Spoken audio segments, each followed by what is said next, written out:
Hi everyone. About a year ago, I think, I made a video where I talked about books I was really hoping I was going to love.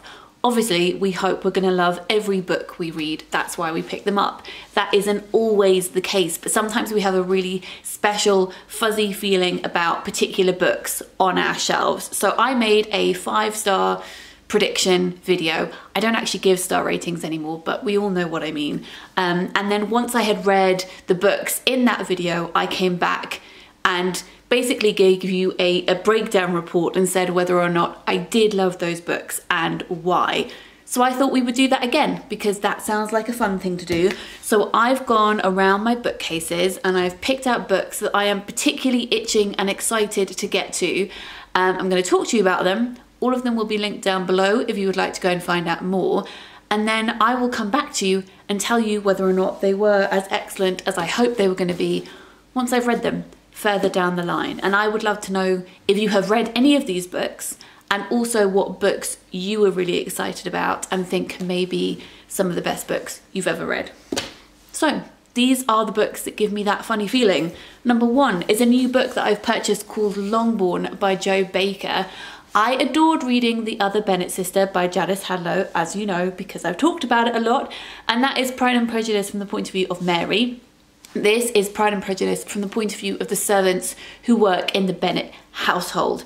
So I'm really keen to get to this, and my copy of Pride and Prejudice that I bought from Storytellers Inc. in Lancashire arrived today as I'm filming this, which means that from 3 p.m. tomorrow, BST, every day on Instagram Live, I'm going to be reading all of Pride and Prejudice from start to finish in half-hour installments.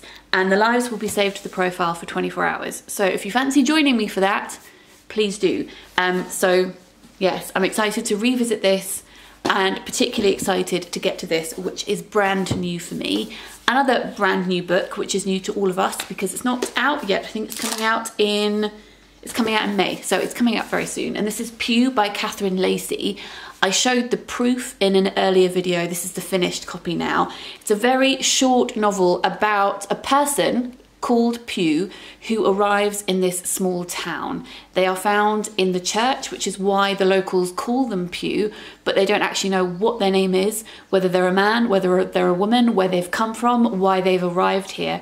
And it is about the rumours and the stories that spread about people. And I am really interested in that collective narrative.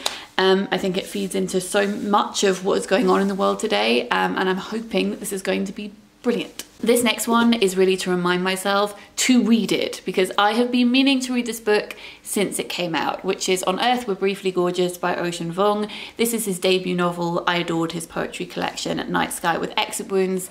It is a letter from a son to a mother who cannot read. It is loosely inspired by his life, as are his poems, and this is about growing up in Vietnam, moving to North America, and about families that live in separate worlds. Very excited by that. Also excited by Awayland by Ramona Ossabel, which is her second short story collection. I loved her first one, which was called A Guide to Being Born. She is a wonder when it comes to magical realism. I also would like to read All My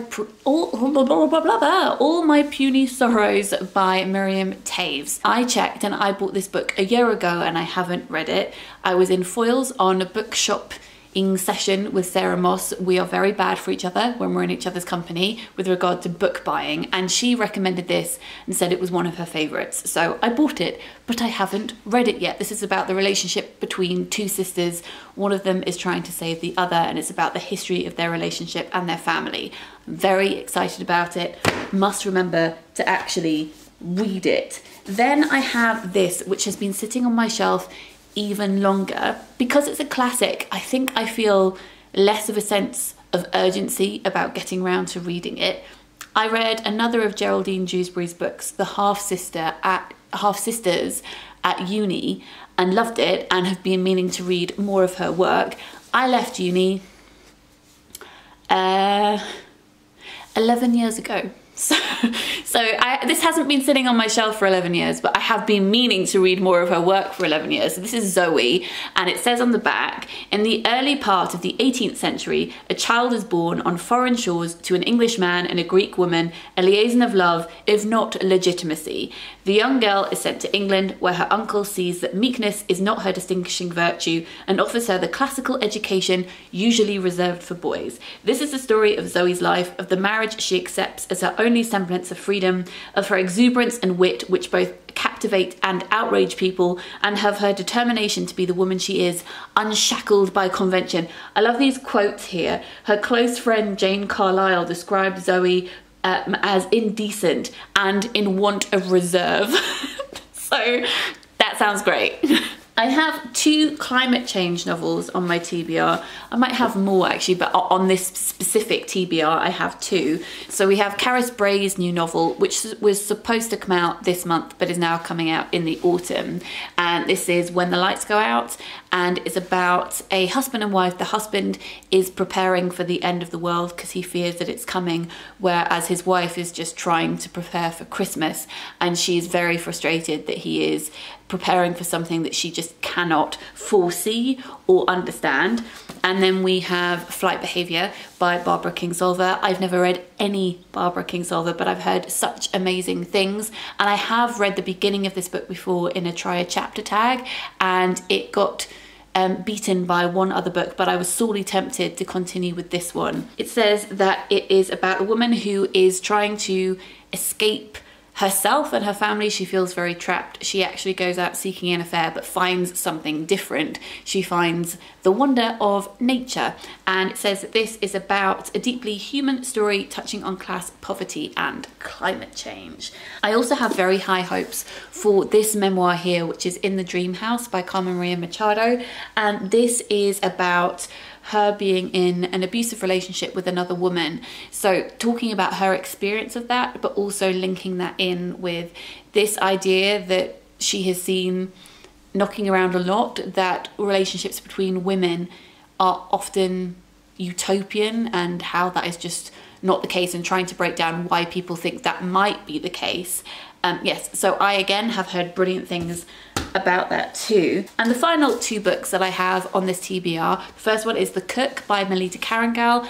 I love her writing so much. I adored The Heart, which is published as Men the Living in the UK. Both that and this are translated from the French by Sam Taylor.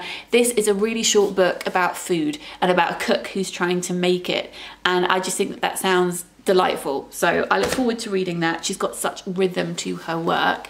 And the final book is Braised Pork by Anne Yu, which is about a woman who finds her husband dead in the bath with a note, but she doesn't think that it's suicide, and weird things start to happen. I've seen this book, not on BookTube a lot actually, but it was all over the place in bookshops before lockdown, and that was why I picked up a copy, because I was tempted into buying it. So those are some of the books that I have very high expectations for. Have you read any of them? Please let me know in a comment down below, and please also let me know what books you have on your TBR that you are really excited about. I will be back on Monday with another video. I hope you're all doing okay. Lots of love. Bye.